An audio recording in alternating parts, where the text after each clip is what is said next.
In this video, I'm going to explain the trading strategy that allowed me to withdraw over $20,000 in less than a week. And not only that, but for example, at the company Neoma, I have the largest withdrawal ever made. A withdrawal that exceeds $22,000, which I made in a single month with 2 accounts. And the withdrawals from those 2 accounts together totaled more than $22,000. Absolutely incredible. And not only that, but I have accumulated a total of more than $300,000 in total with all the prop firms. Prop firms like Founder Next, FTMO, Alpha Capital, prop firms that we all know. Why am I telling you all this? Well, basically for the sake of transparency, so you can see that the person who is going to explain this strategy to you, the one who will show you all these examples, is actually someone who is profitable with prop firms. And not just profitable, but someone who has accumulated quite a significant amount of money in withdrawals from prop firms. I'm tired of seeing so many pseudo-mentors or gurus who explain their strategy or claim that others aren't valid, when in reality, they don't show any payouts or any payments from prop firms. We have to be honest. Nowadays, virtually everyone actively trades with prop firms, and for a very good reason, because these prop firms genuinely give us the incredible ability to withdraw substantial amounts of money with very little financial risk. But obviously, you have to know how to use them, you have to know how to use them properly, you have to be profitable, and above all, you have to be profitable if you're going to explain things to or mentor others. Because if you don't withdraw from prop firms yourself, how are you going to teach someone else to withdraw from prop firms? And after laying out all these truths, let's get into the video. Something I like to explain before starting with the strategy is basically what prop firms are, or rather what prop firms are not. Because nowadays, there's a lot of misinformation or misexplanation about prop firms. What you need to keep in mind if you want to be profitable with prop firms is to understand that funded accounts are not the same as personal capital. For quite some time now, there have been many people saying that you should trade with 0.5%, with 0.20%, with 0.7%, with 1% risk per trade, and treat your challenge or your funded account as if it were personal capital or as if you were managing money for banking institutions or had to report to someone.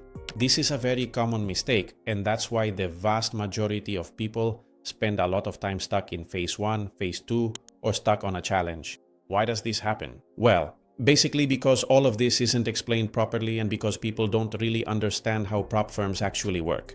Despite what those well-known prop firm podcasts tell you, like, no, you have to treat your challenge, you have to treat your capital as if it belonged to an investor, or you have to manage your account extremely carefully because if you don't, we'll ban you because you're taking on too much risk, etc. They try to scare you, they try to tell you that risking more than 0.5% is nothing short of madness, that this is unthinkable in institutional trading, and what they're really doing is trying to make you afraid. Why? Well, basically so they can keep taking your money all the time and you don't take money from them. Well, despite all this, despite all the propaganda out there saying, hey, don't overtrade, don't risk more than 0.5% in your challenge or in your funded account. This just isn't true. A lot of people get fixated on passing a 100,000 account, a 200,000 account, and because they're afraid of losing their investment, of losing the money they've worked so hard to earn, of course, they end up spending a year or 6 months just to pass phase 1. Well, let me tell you that despite everything people say out there, I'm here to break your paradigms. Taking more than a month or 2 to pass a phase 1 challenge is a waste of time. A waste of time and a waste of money. Keep in mind that if you spend the time you're dedicating to the challenge on any other job, whether it's working extra hours at your regular job or doing something else, it would be much more profitable. You have to keep in mind that the time you dedicate to that account, to that challenge or funding account, to phase 1 to phase 2 needs to have an economic return. If you spend 6 months and don't pass the account and therefore don't make any money because you're basically trading in a simulated way, so to speak, in phase 1 or phase 2, your time is worth 0.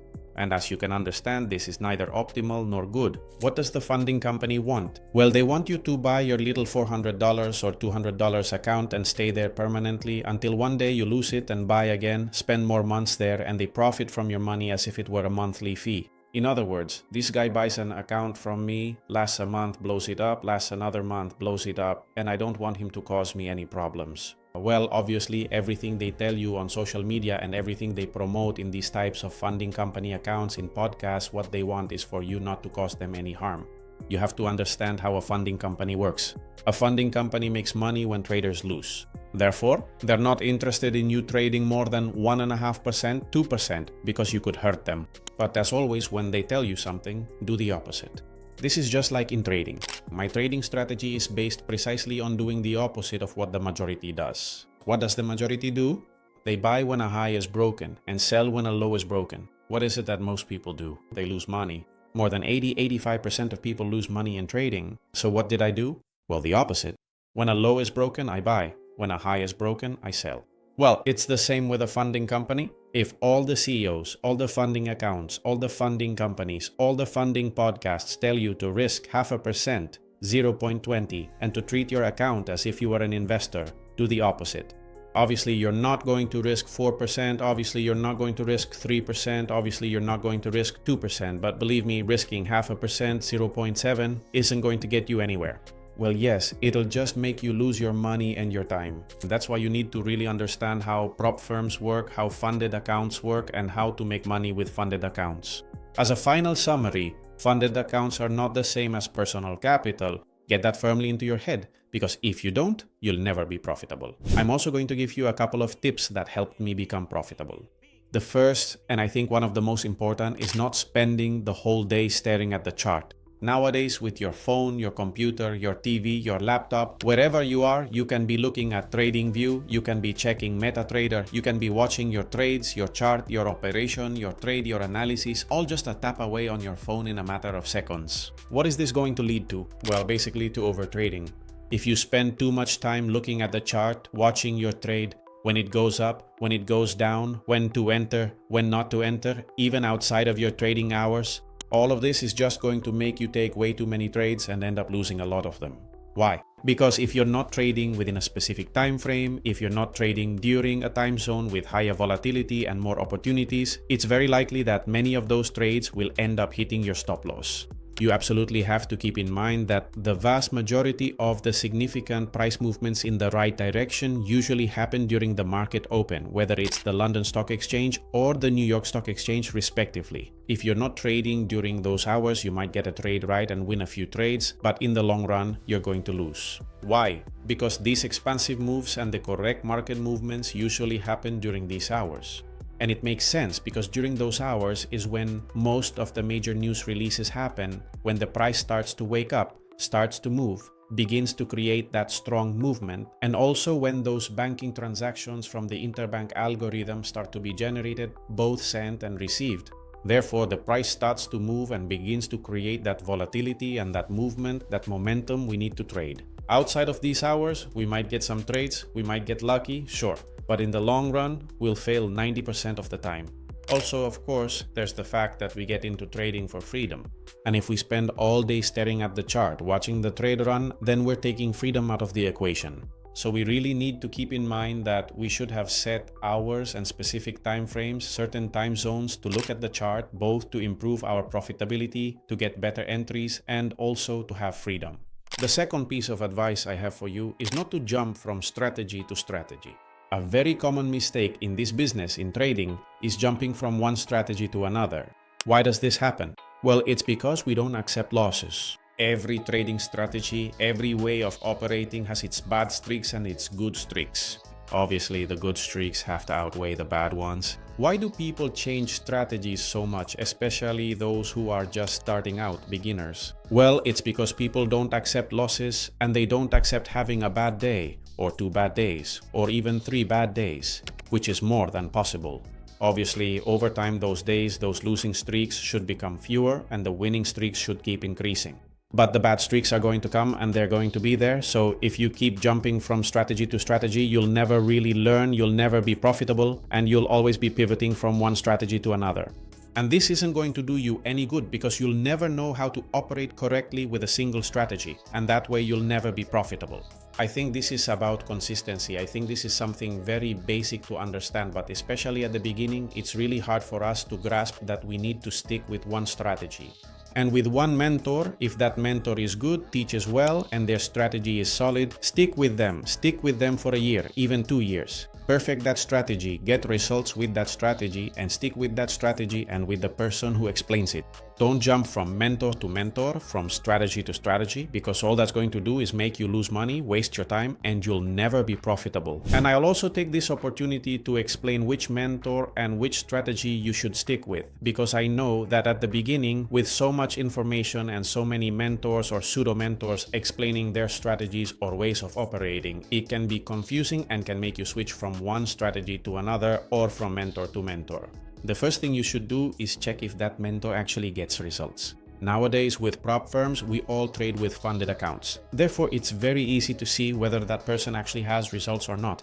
If you check their social media, their Instagram, YouTube, or wherever you found them, and you don't see that they have certified payouts from well-known prop firms, or you see that they never show results, never show certificates, or only show prop firms that nobody knows. If they do that kind of thing, then start to be suspicious, because nowadays it's very easy to prove that you actually withdraw with payouts. It's simply a matter of being profitable. I have dozens and dozens, even hundreds probably, of payout certificates, and that's why I'm so insistent on showing them. I know that a lot of people say, no, it's just that you have a big ego, that you're very arrogant. No, it's just that, look, if I'm putting myself out there to teach, to mentor, to train, to share my strategy publicly, then I also have to publicly provide the payouts I withdraw. Otherwise, people just don't know if my information is valid or not. Therefore, the first thing you should do is check if that person actually withdraws. If they consistently have company payouts from funding firms, not just showing you one from January 2019, to see if their strategy is valid and, above all, if that person is qualified to help, to mentor, to train others. And the second tip I can give you is that they shouldn't be a 15-year-old kid, okay? I've been seeing this a lot lately on social media, especially on TikTok. People who still live with their parents, people who don't even have a beard yet, teaching others how to start a business, how to make money with trading.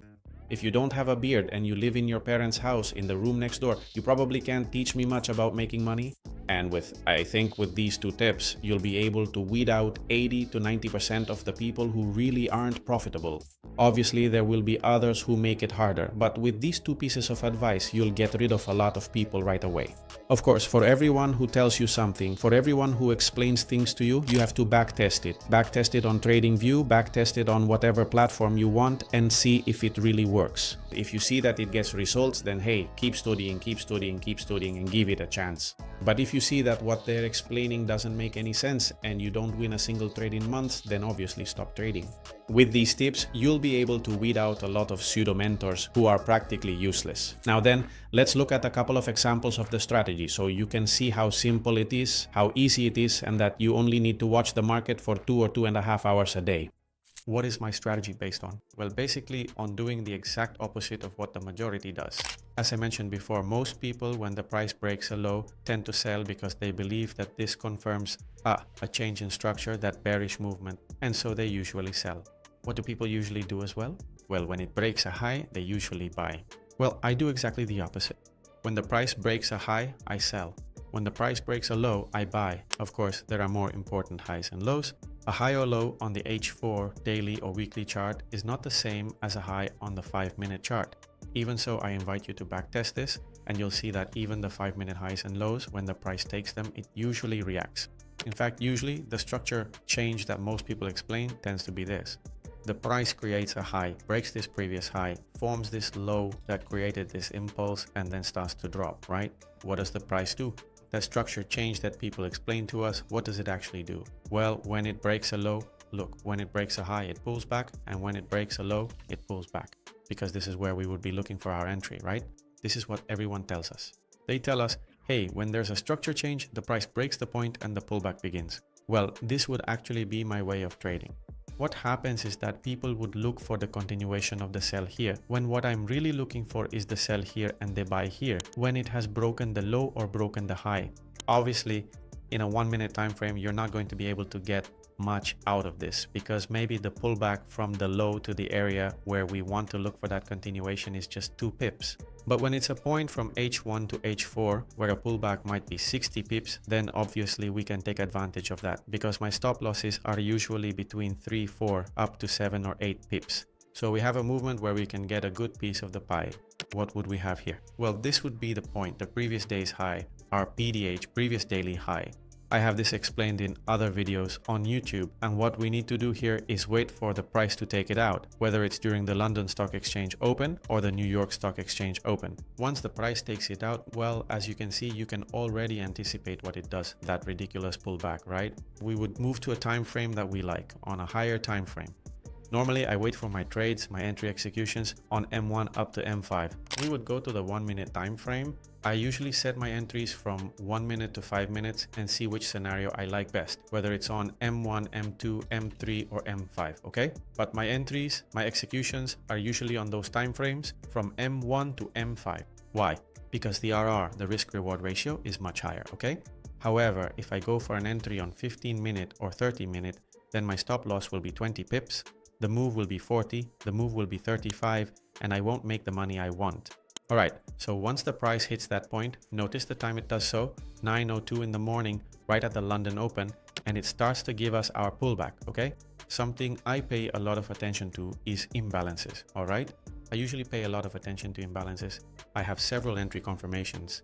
One of them, for example, is the change of structure, which I've also mentioned several times. For me, the change of structure would be here, since it's the last pullback before the big move. Therefore, we should look for some confirmations. Here we can see that the price has respected the first imbalance. Here we can see that it has respected the second imbalance, okay? And what we can do here is enter either at the first imbalance, which is quite risky, or at the second imbalance, all right? For me, the second imbalance would be much better, since the first one is created with very little momentum, no change of structure, and basically nothing else. But seeing that the price has respected the first imbalance and creates the second one, we could easily take our entry here. We could place our stop loss above the high. Here, you also have to take into account your broker, your prop firm, depending on the spread and the slippage they have. If they have a good spread, just giving it half a pip above the high in case it decides to go up a bit more or act up, that way we won't get stopped out because of these kinds of things, alright? This would be a possible entry, looking for it on the 1 minute chart, but it's quite risky. I prefer to trade on a slightly higher time frame, although here we can see that the price doesn't respect it, and at no point, I'll mark it clearly for you, it doesn't break the high. Notice that if we had placed the stop loss above the high, it wouldn't have stopped us out at all, alright? Even so, as I said, this entry is risky. We can move to a different time frame, for example, M3, all right? On M3, we can see that we wouldn't have taken this entry, and we also see that M3 creates another imbalance for us. Well, here we can easily take our entry and protect ourselves with this high up here.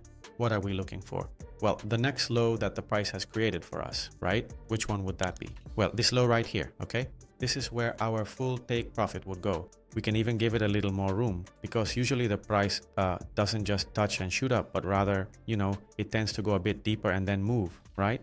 But anyway, if we want to secure the take profit, because sometimes it does just give that little kiss and then leaves, what we can do is set the take profit here and avoid any problems, okay? This would have been the entry, for example, on the M3 time frame, right? There we would enter at the imbalance, boom, boom, boom, boom, boom, and finally it gives us the take profit.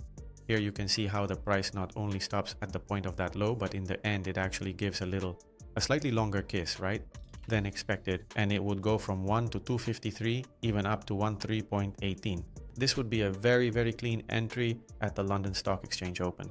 This would be a textbook classic entry from my trading strategy. The price breaks a high and starts to drop. Where do I exit? At the next liquidity point. Which one is that? That low, that 1 hour point that the price has created for me, right? I usually look at the highs and lows from the monthly, weekly, daily, 4 hour and 1 hour time frames. I don't recommend going below 1 hour, especially for beginners. Sometimes I do it when it's really clear to me, but if you're a beginner and you still don't know how to manage this strategy very well, then I don't recommend going below the 1 hour time frame. It's not necessary. And now let's look at the possible buy that he saw. It's here during New York session. We can see how the price reached this point, made a pullback. This is already outside of trading hours, so I wouldn't look for this buy, okay? And the price sweeps liquidity. At what time does it sweep liquidity? Right at the New York Open. Here it's mitigating this imbalance, but not only that, it has also broken the low of the London session. Something very, very important. What can we observe? That it breaks it, look, at none other than 1440. It sweeps that low. We're within our trading session, within our New York session, and here we would be looking for our possible entry. We can see how the price obviously gives us a change of structure, and we could go from M1 to M5, okay? From M1 to M5, we can look for our trades, our entries, our operations. Well, here we see how it makes the change of structure on M1. We have several imbalances, and some of you ask me a lot, hey Benjamin, why do you choose one imbalance and not another? When there are several, what should I do? Well, this can happen sometimes.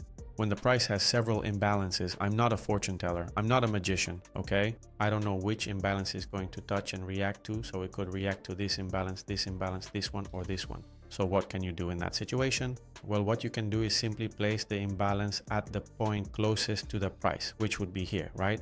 We see there's an imbalance there, so that's where we place our buy order, and that's it, okay? Up to what target point? Well, towards the next H1 high, which for me would be this one, or we could go, okay, it would be this one here, or we could go to the external one, which would give us a much higher risk reward ratio. This would be on the M1 time frame. Ta ta ta ta ta ta ta ta. There it goes, boom, boom, boom. It messes around quite a bit. Many of you probably get anxious and set your stop to break even. And what happens is, look, the price spends quite a while messing around until finally, boom, it takes off. This tends to happen sometimes. If you're afraid, obviously you're going to miss out on trades like these. This would be on the M1 time frame, but actually there was also an entry on the M3. Look at this imbalance, it gets mitigated, we cover ourselves below, and it gives us a much higher RR. 1 to 3.36 up here, plus 1.5 up here, okay? An RR of 1 to 3 and something 3.5, and the one above, the external one, would be giving us that RR of 1 to 5. It's absolutely crazy. Notice how the price spends quite a while messing around. Well, the first RR would have already been reached. Look, boom, boom, boom, 1 to 3.4, and if we had let the trade run, it would have hit STP, okay? Let's take a look at it right now. An STP of 1 to 5 RR that it would have given us, all within the London session and the New York session without needing to watch the chart for many hours. Dedicating 2 hours in the morning to the London session and 2.5 hours to the New York session. Something very simple and very objective about this trading strategy. And by the way, I don't mention this much on the YouTube channel, honestly, but just so you know, with Neoma, the funding company, you have a 30% discount code for all their products. That is, for all the funding accounts you want, if you enter the BELIKE account code, just as you see it here. For example, a $10,000 account will cost you $69.30. And for example, a $100,000 account with the BELIKE code, which gives you a 30% discount, will cost you $349.30 in case you want to take advantage of it. They have MetaTrader 5, their spreads are quite good, commissions are also quite good, and honestly, up to now, I'm pretty happy with this funding company. But anyway, if you want to check it out, you can, and if you want to buy an account and try it, with the BELIKE code, you get a 30% discount on all products. Very few people have access to this discount code. As you can see here, most of the time they offer a 20% discount, but with the BELIKE code, you get 30%. So if you see it, take advantage of it. We've reached the end of the video. I hope you've enjoyed all the tips I've given you, those tricks that have helped me withdraw all that money I've mentioned so many times. Sorry if I sometimes seem repetitive showing those payouts, but I think this is really good for the industry. Why is that?